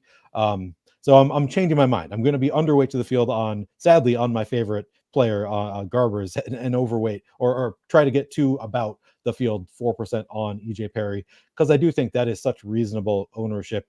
If he just plays a little bit better, I mean, only 24 passing attempts is not great, and I don't love the rotation here. But Marcus Sims, at least kind of interesting, ran 25 routes. Like he was like the clear number 1 in terms of route participation and targets last week. So maybe single stacks, EJ Perry to Marcus Sims, not the worst idea. Yeah, I think if I am playing EJ Perry, I'm probably only stacking him with Sims. I just can't really get behind any of these other options. You can also just play EJ Perry unstacked because we did see, the rushing upside. He actually led all players in rushing fantasy points last week, which was pretty impressive. DK, I imagine in single entry, pretty much nobody's getting to any Michigan Panthers outside of Marcus Sims and then maybe Wes Hills. Do you have any thoughts on this passing attack or the backfield? Yeah, so I do kind of like EJ Perry, just because even though he was turnover prone, he's kind of pushing it. He's mobile. He's got the rushing upside. He ran 2 in last week, so I'm not comparing him to Josh Allen, but he's kind of that type of quarterback that's going to push it, turn the ball over a lot. But it's actually good for DFS, right? If you're turning it over, you're probably playing from behind, and that's a good thing for quarterbacks. So I do like the ceiling on EJ Perry. And again, he's not getting a ton of ownership. The issue is, who do you pair him with? Again, I think it would be Marcus Sims, who played 42 of the 51 snaps, ran 27 of the 31 routes, and he's only 4,100. So we talked about a few value receivers. I think Marcus Sims is up there as one of the better value receivers on the board, had 5 targets as well. I don't really think I can get to anyone else just looking at the price points plus the snaps they ran. They kind of ran a rotation behind Sims, so probably want to get to anyone else. But yeah, Sims, value receiver, I think a good play. And then EJ Perry, I like his ceiling, even though I think the floor is pretty low. Yeah, and I think, if you're going to pick one quarterback to play against an opposing defense, last week showed that should probably be EJ Perry, given just how many throws he missed. I mean, he had what should have been the easiest pick 6 of all time, but the linebacker jumped it too soon, which is pretty hilarious. The backfield is pretty clear cut. Wes Hills looked really good, 7.7 yards per carry, finished the week as PFF's highest graded rusher at the running back position. The only problem is, I don't have a ton of faith in the overall offense. EJ Perry is going to steal some red zone work. But, like I said in my article, I think Wes Hills is probably the only running back in the UFL who I would anticipate the potential for multiple 100-yard rushing games this season. DK, I'll throw it over to you for this. Wes Hills, as a single entry guy, he doesn't project great, but you can certainly see upside here. Like I said, 100 rushing yards, multi-touchdown performance is definitely in his range of outcomes, especially after a great week in week 1. Yeah, no, I like him. I think he's up there with Gallman as one of the better spend-up running backs. I'm a little bit surprised that he didn't play more because, as I said, I think he looked good. 28 of the 51 snaps. Colburn played 23 of the 51. So I wouldn't be surprised if they lean on Hills a bit more, just because I think he looked really explosive. I think he's one of the better running backs in the UFL. So I think he stands as a pretty good play. You got Colburn at 5.1. Again, you can throw him in that bucket of backup running backs. He's playable, had 4 targets in the receiving game, 5 carries. So another reasonable option that won't get a ton of ownership. But yeah, I think Hills is definitely one of the better spend up backs on the slate. Yeah, I think, I'm with you. I was surprised Wes Hills didn't play a little bit more because he did. He looks really good. The team really likes Matthew Colburn as a receiver, though, and that's kind of the problem. He was getting, the 2-minute stuff later in the game. They just don't trust Wes Hills as much as a receiver, which is a little disappointing. But, Colburn is a carryover from the Philadelphia Stars coaching staff of old. So, these coaches have an attachment to him. He understands the offense. Neil, any thoughts on this backfield before we move on here? Yeah, I would throw in, Colburn also had 2 red zone carries to Wes Hills having 0. Throw in EJ Perry red zone threat. I think we can at least hope that Hills, maybe picks up a little bit more red zone work, but at least interesting that EJ Perry and Matt Colburn were the guys they went to in the red zone last week and did not use Hills at all in the red zone. I do think, 85 yards on 11 rush attempts. Not many running backs had that kind of efficiency last week. That's promising. He did run 13 routes. So he ran the same number of routes as Colburn, just was only targeted once as opposed to Colburn being targeted 4 times. I think that, at 16% ownership, I think I might be inclined to take to go overweight to 16% on Hills. I think that's one of the spots where, I might go overweight to him while I'm cutting back on my Gallman, just because, as you said, he does have the upside for a 100-yard bonus, and that is meaningful in spring football with the scores being so low. If you can get those bonuses, those add up, help you out quite a bit. So I kind of like Hills and Colburn. Yeah, I think he's in play. He's one of the backup running backs that, just based on his passing involvement, is certainly in play.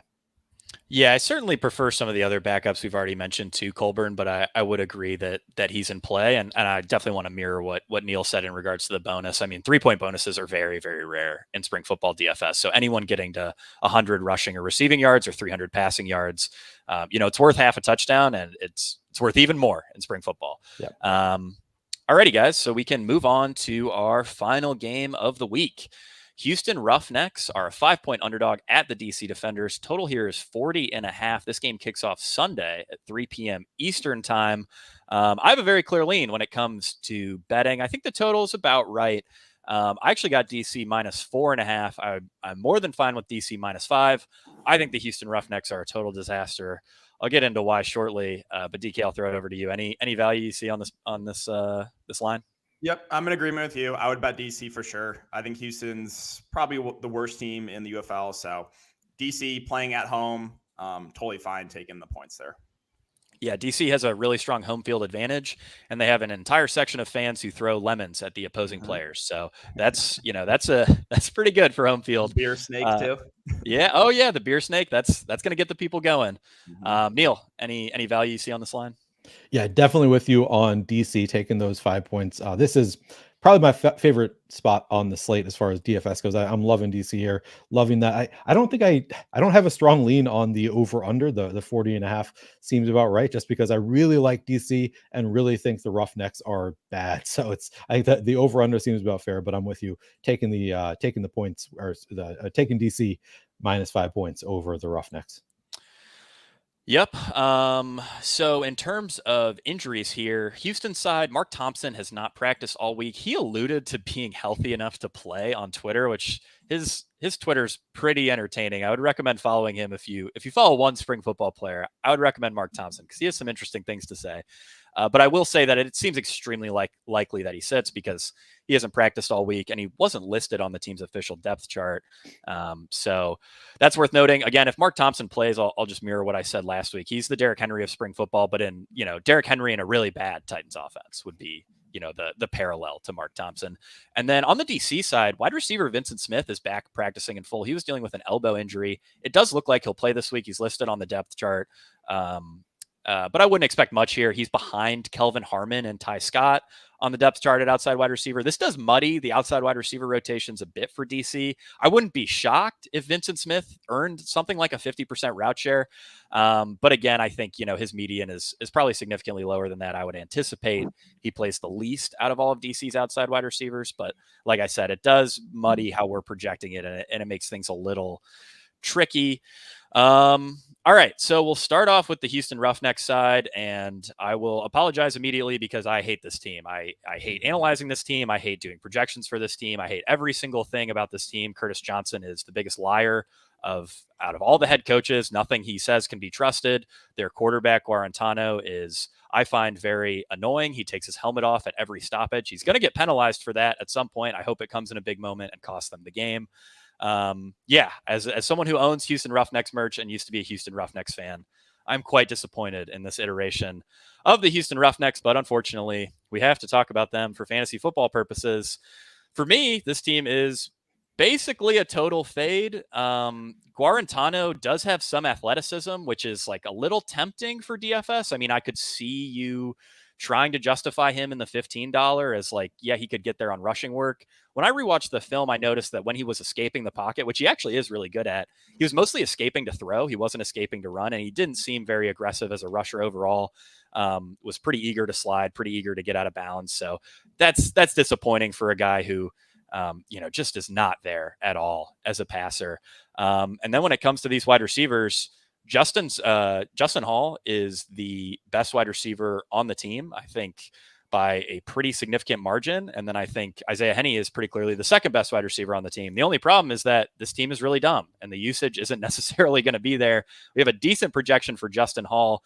Isaiah Henney had a really weird role last week where he only ran 2 routes, was targeted on both. I actually thought he got concussed on his first touch, took a huge shot to the head, immediately fumbled, was like holding his head on the ground, but he ended up finishing the game, was still returning punts, and then, fumbled a punt at the very end, which kind of sealed the deal for Memphis in that game. Neil, I guess I'll throw it over to you. Houston Roughnecks passing attack. Any thoughts? Well, Guarantano is my guy because he rushed it in for a touchdown. I had him unstacked in that showdown, and when he rushed it in for the touchdown, I was like, okay, that was put me in the lead there. So he is my guy, and yet I will have 0 Guarantano on the main slate again this week. I can't justify. I don't think that he's very good. He only had 21 pass attempts last week, even at 3% ownership. I think to stay away from me, I'm not going to be playing Guarantano on the main slate. As far as the pass catchers go, yeah, I'm with you. Justin Hall led the team in routes run last week, was only targeted once, despite the 25 routes run. He is 6,700. Some interest there at he's 11% ownership. I don't see myself going above that. I think if anything, I'm going to be slightly under even 11% ownership. I do think Braden Bowman, 3,400, ran 22 routes, was targeted 3 times last week. Anthony Ratliff Williams also 4,500, ran 21 routes, 3 targets last week. So I think of all of these players, it's not going to be a team that I have a ton of exposure to, but I do see myself being overweight to 1% on Braden Bowman, maybe overweight to 1% Anthony Ratliff Williams. Maybe I'll have a share or 2 there. But I think, for the most part, I'm playing probably Justin Hall. My guess would be I'm somewhere between 5 and 10% Justin Hall. And then Braden Bowman, I do think, is an interesting contrarian play, just given the routes run and the targets last week. I think that he's interesting because he's 3,400 and unknown, but it's largely a stay away spot for me. Yeah, Bowman's an interesting value. It's hard to see much upside here, but at 3,400, he catches a couple passes, gets you a touchdown. That's all you really need. For me, I might sprinkle in a little bit of Bowman, maybe Kiki Chisholm because he's super cheap, and again, like a couple catches. Chisholm's huge. He will get some red zone targets throughout the season. Because spring football coaches, something that I've noticed is they love the stereotypical football roles where if you have a 6'5" wide receiver, you got to toss him some end zone fades. But I'm probably just going to end up with like 8 to 12% Justin Hall, and maybe a sprinkle of Bowman or Chisholm. But man, it is really, really gross. DK, I would imagine for like single entry guys, this team's going to be pretty much unowned. Yeah, they're going to be like unowned, I think. If I was going to play someone, I think it would be the cheap guys again. Bowman probably be the preferred option, as Neil said. 3.4K. Ran a good amount of routes at 3 targets. Again, you don't need a ton from him to pay off that salary. So he's in play for salary relief. And then Chisholm, too. He's 3.3. I believe he ran 19 routes. So like those two would probably be the guys I would get to just because the price points. And they should be playing from behind, too, right? DC is a team we're pretty confident in. So this is a team that Houston will probably have to air it out a bit more in the second half. So I think like a couple of cheap targets are at least interesting and no ownership in more large field stuff, but a little bit tougher to get to in single entry. Yeah. One note for Showdown is that I do think it's probably too cute, but you could argue for playing backup quarterback Reed Sinnett because, again, Guarantano is just a disaster. Sinnett got a drive last week. He threw, I think it was only 3 plays. It was a quick 3 and out, and then they took him out of the game in favor of Guarantano. So eventually Guarantano will get benched, and I do think Sinnett will be the starter, and this offense will actually have some life. So if you want to go like mega galaxy brain in the Showdown, like a lineup with Sinnett in the flex is a bit interesting. And man, I want Justin Hall to be, a 10 target a game kind of guy because the ability is clearly there. He's very, very good. He reminds me a little bit of Antonio Brown, obviously not quite as good, but he could be spring football Antonio Brown if he got enough volume from a competent passer. Unfortunately, this just isn't the offense for it. The backfield we can kind of breeze through here because I'm not really tempted by any of these guys.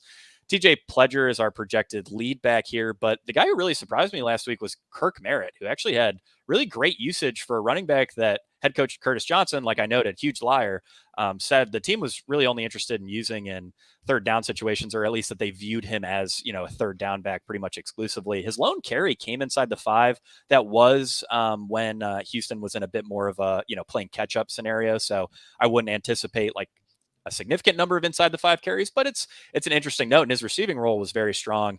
I believe he had 5 targets, and he actually ended up with the majority of backfield weighted opportunity. Was either third or fourth among all running backs in terms of backfield opportunity percentage. So that's pretty encouraging. But it's hard to like a guy like TJ Pledger, who's not going to get a ton of receiving work. He's going to lose that to Merritt. And he may lose some rushing work to Tion Evans, also maybe some rushing work to Kirk Merritt or even Guarantano. Neil, do you have any love for TJ Pledger in the $15? Is he a guy that is he going to make your player pool? Because I'm really on the fence about him. If he is at 10% ownership, probably not. 6 rush attempts, 2 targets last week. I don't think that I can make a strong case for him. Of course, Tion Evans had even a smaller role last week, and I played some Tion Evans last week. I think this is going to be a stay away spot for me all around. If I were to play anybody, it would probably be Kirk Merritt, who I think he is listed as a running back. I think I had him listed as a wide receiver, but I don't know what threw me off there. I do think that if I'm playing anybody, it is Kirk Merritt, just because of the 5 targets that really adds up. 4 receptions last week, like that really is impactful here. So if I'm playing a running back on the team, it is probably Kirk Merritt at 6,200 over Pledger or Tion Evans. But honestly, it's I don't feel great about it. I think TJ Pledger, maybe I have a couple of shares, but it would not be shocking to me if I come in tomorrow without any exposure to TJ Pledger. I don't like the situation. I think that they're going to get crushed. Yeah, I'm with you. I think the Kirk Merritt stuff is, he's just 6,200. Like, I wish he was like 4,500 or something. Then it'd be pretty fun. 6,200 it's just a bit too expensive for the 4-game main slate. I think for Showdown or Sunday only, he is legitimately interesting. DK, I'm assuming just no love for these running backs from you. Yeah, not a ton. Definitely not in Pledger. If I was to play one, it would be Merritt, just because, again, I think this team is going to be playing from behind. They already said Merritt's going to be their pass catching back. He had 4 catches and 5 targets. DraftKings full point PPR. Again, not a lot of standout running back plays on this slate. So Merritt would be the guy, but still, it's a pretty ugly backfield. Yep. All right. So the DC side, Jordan Ta'amu, we can thankfully anticipate he will take every single quarterback snap for DC. For those wondering, if you watched the broadcast last week, it did look like he got hurt on a pretty big hit. He said he only got the wind knocked out of him. So no like lingering injury issues there. And then at wide receiver, like I said, these rotations are a little muddied by the addition of Vincent Smith. We do anticipate he will be the least utilized wide receiver on the outside. But I'll give, before I pass it off to one of you guys, I will give my Galaxy brain take on Brandon Smith, who projects as a decent value and is a guy that I'm looking to play on some teams. So in the second quarter of last week's game, he was spotted on the sideline leading a film session with Jordan Ta'amu. He was holding the iPad and sort of pointing some stuff out and was basically saying like, hey, I was open on this play. You should have thrown it to me or whatever. And then on the next drive, gets an immediate target, hits his hands, he drops it. Camera cuts to Reggie Barlow. Reggie Barlow says he's complaining about not getting the ball. Then we throw it to his ass and he drops the damn ball. So I actually went back through the play-by-play and I noted that prior to complaining about getting the ball, Brandon Smith only had a 6% target share. And after complaining about not getting the ball, Brandon Smith had an 18% target share for the remainder of the game. He was clearly more involved post-complaint. Now, if you extrapolate his post-complaint usage out to the full game, he would have ended up with top 10 wide receiver numbers. I think he would have tied who is it, Dawood Davis with 10 targets for the lead, and I think would have ended up around 9th in receiving fantasy points. Granted, that's probably way too Galaxy brain to like really extrapolate out to week 2, but I did think it was an interesting note because I think Brandon Smith is pretty good, and I could see. We saw last year, and granted, this is maybe an extreme comparison, but A.J. Brown, after he yelled at Jalen Hurts on the sidelines, set the NFL record for consecutive games with over 125 receiving yards. So, you could argue that if a wide receiver is really good and he complains about not getting the ball, that could lend itself to more targets. You could also just argue against what I just said by saying Vincent Smith is active. These outside wide receiver rotations might be unpredictable, and coaches may not care for a guy who is complaining about not getting the ball. So Neil, I will throw it over to you. What do you think about this DC passing attack? And am I way too Galaxy brain with my Brandon Smith take here? I mean, I like him even regardless of the Galaxy brain. So yeah, no, I like it. I like your take. I think that it's the teams like for their players to be happy. So I like the call. This is just a spot that I love, though. This is I think my favorite spot on the entire slate is playing a lot of these DC defenders. The only thing that I don't love, I was going to say I might have either Jordan Ta'amu or Cameron Harris in 75% of my lineups, have at least one of them. But the fact that Darius Higgins is coming back is scaring me a little bit now. So maybe I won't go quite that far, but I do think this is a spot where I expect DC to just absolutely destroy the defenders. Now, my fear, of course, is that they take such a big lead that they don't need to be throwing the ball a lot. They end up running the ball, and it is a little bit murky with the running game. But it's not a big enough fear that I'm not going to be well overweight to. We currently have Ta'amu at 12% ownership. I wouldn't be shocked if it ends up double that, just because I do think that the UFL field is actually fairly sharp in general. So I think that it tends to not be overly reactionary. But if he does come in at 12%, I'm going to be well over the field on Jordan Ta'amu. Love the play. 45 pass attempts last week, 26 completions for 230 yards. Only ran the ball twice last week, at least if my notes are correct. Ran the ball twice for 10 yards. He had a fumble and not a touchdown, so didn't go well for him last week, but he's typically a pretty strong runner. Now, of course, if Jalen McClendon is active, I guess that would be another potential threat to Jordan Ta'amu. But if McClendon is out, then yeah, it's going to be wheels up for me for this offense. Going to play a lot of Jordan Ta'amu. I'm with you. I like the call on Brandon Smith. I think 16% ownership feels light for a guy who ran 42 routes and was targeted 7 times last week. I think that, we kind of saw how they reacted to him complaining. I guess to your point, your Galaxy brain point, we saw that after he was complaining, they targeted him more. So maybe we can hope for that once again. I'm willing to take the risk at 16% projected ownership, but I also really like some of these other receivers. Kelvin Harmon, currently we don't have any ownership going to Kelvin Harmon. I'm not sure if that is correct, but what do you see there? I see 44 routes around 5 targets. To me, at 5,900, he looks like a fantastic play. Am I missing something here, Jake? Yeah, so we're anticipating an increased role for Ty Scott, and we also think Vincent Smith probably, interferes with Kelvin Harmon's route share a bit more than Brandon Smith's. But I could see it going either way. You could argue that maybe we're a little too high on Smith, a little too low on Harmon. I have a hard time just projecting Harmon, to do well this week because Ty Scott earned 6 targets on 14 routes, which is really, really impressive, and that's generally a sign that a guy's going to get more playing time. If he's getting open enough on a limited route sample to earn a bunch of targets, he will probably end up playing more. I think you could argue I'm being a little too speculative with maybe, Ty Scott's role increasing or how Vincent Smith is going to impact these wide receiver rotations, specifically negatively impacting Harmon and maybe not as much for Brandon Smith. Yeah, DK, I'm curious on your thoughts on these wide receivers, especially now that we have this weird kind of rotational element with Vincent Smith and, maybe the emergence of Ty Scott. Yeah, that does worry me a little bit. I do think Tiamo's going a bit underowned right now at quarterback. So, I was also surprised. Same with Neil. Like, I thought he would be running more. He only had 2 rushing attempts. I think he could run more in this game. So, definitely prefer Tiamo right now, or I would, be overweight to him at that current ownership. The wide receivers, I think I'm on Neil's side here with Harmon. I think 5.9K makes him stand out as a pretty good point per dollar play. Again, 3 catches and 6 targets. As you mentioned, Scott got targeted a ton. So, that does worry me a little bit. I think Harmon and Brandon Smith would probably be my 2 preferred options there. Cutie at 8K still was out there a good amount, but I think the price point makes him tougher to get to. So 5.9 Harmon and 5.4K Smith, I think, are the 2 guys I like the most here for DC. Yeah, I think that's fair. If I'm going to speculate on Ty Scott's, numbers jumping this week, I think I'm going to do that more so in Showdown than main slate. I don't really see myself getting to a ton of Ty Scott on main slate, especially at 5,100. Cutie, I thought looked great for what it's worth, and he did have a touchdown called back on a penalty. So he could have had a decent score last week had that not happened. But yeah, I mean, it's just really tough when he's, pretty much isolated to slot only, and this team runs a lot of 2 tight end stuff. It's just difficult to project him well, especially at 8K. But I think if you're playing a lot of Teamu, I would definitely mix in some Cutie because I see a good ceiling there. He's a very good player, and they clearly had a lot of design stuff for him. And again, he would have had a touchdown last week had it not been for a penalty.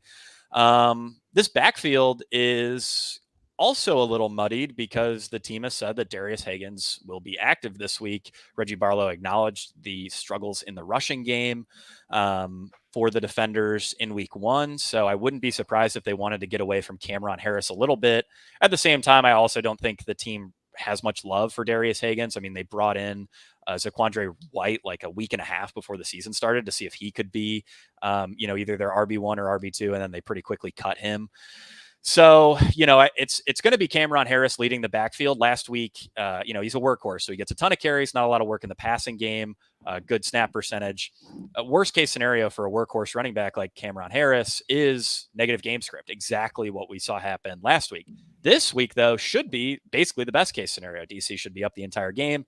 Cameron Harris should get fed. I think his biggest risk for failure is just Jordan Teamu stealing goal line rushing work. So I don't know. I feel like 24% ownership.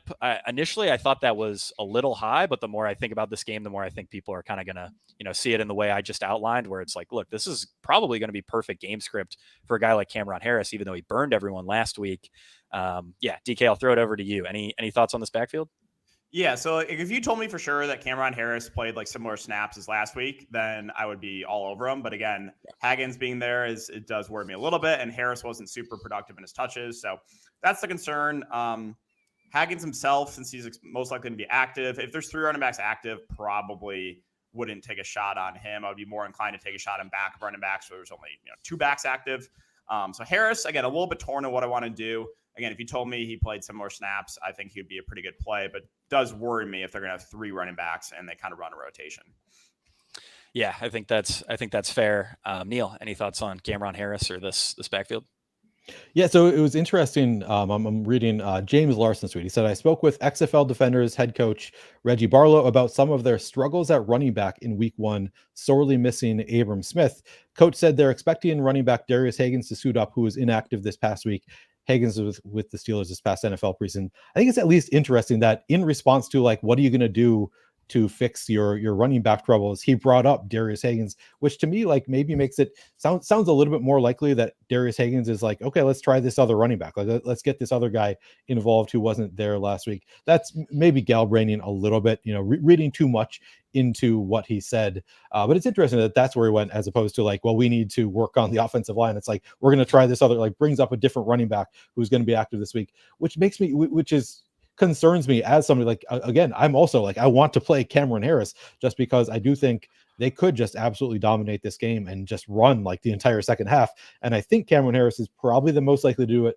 But I do think like there's a part of me that I think Darius Higgins is another guy that like you could galbrain your way there. He's only 5,000. We don't have a lot of confidence in many running backs on this slate. I think that he's in play for me on the full slate, just as maybe he has a bigger role than we expect right away, despite being inactive last week. And it might be too Galaxy brain. I want to be clear about that, because they do still have Puka there as well, and they have Cameron Harris, but it's at least interesting that he is coming back, and maybe they'll use him right away. So maybe I'll have a sprinkling of Darius Higgins in my lineups. I kind of cut myself off earlier. I want to say that I also really like Kiki Kuti, despite having to pay up $8,000. I think that 39 routes run, 5 targets, like he's worth the 8,000. Paying up for that price tag for Kiki Kuti. And I also want to say that I kind of like the tight ends for DC as well. Alex Ellis, Briley Moore, McKinney, both.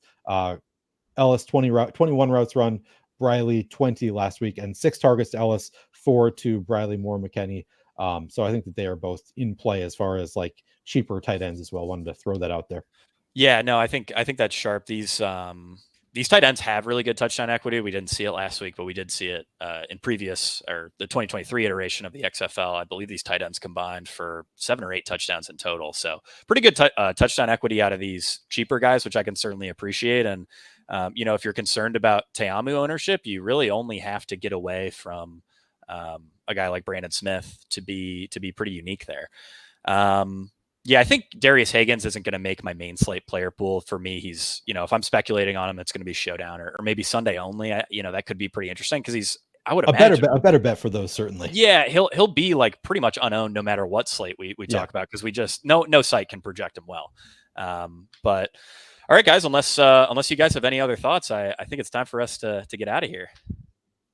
I will second your DC defenders. Like, I don't usually take big stands on defenses, but you said DC defenders. Certainly they strike me as the best defensive bet. But also I'm just going to play all the defenses because it is so random in spring football. I'm going to have exposure to all of them. Yeah, I think that's great advice. I do feel good about DC because they're hyper aggressive, and I think Houston's totally incompetent offensively. Yep. And I think an incompetent offense against a hyper aggressive defense is a recipe for a potential big score. But this is also spring football, and I think there's a very good chance the DC defense, at least on main slate, goes over-owned, because all it takes is one defense scoring a touchdown to change just about everything. So, all right, guys. Well, we just talked about 4 spring football games for 90 minutes. Really, really appreciate DK DFS for joining us. DK, before we get out of here, shout out your stuff, promo everything you got.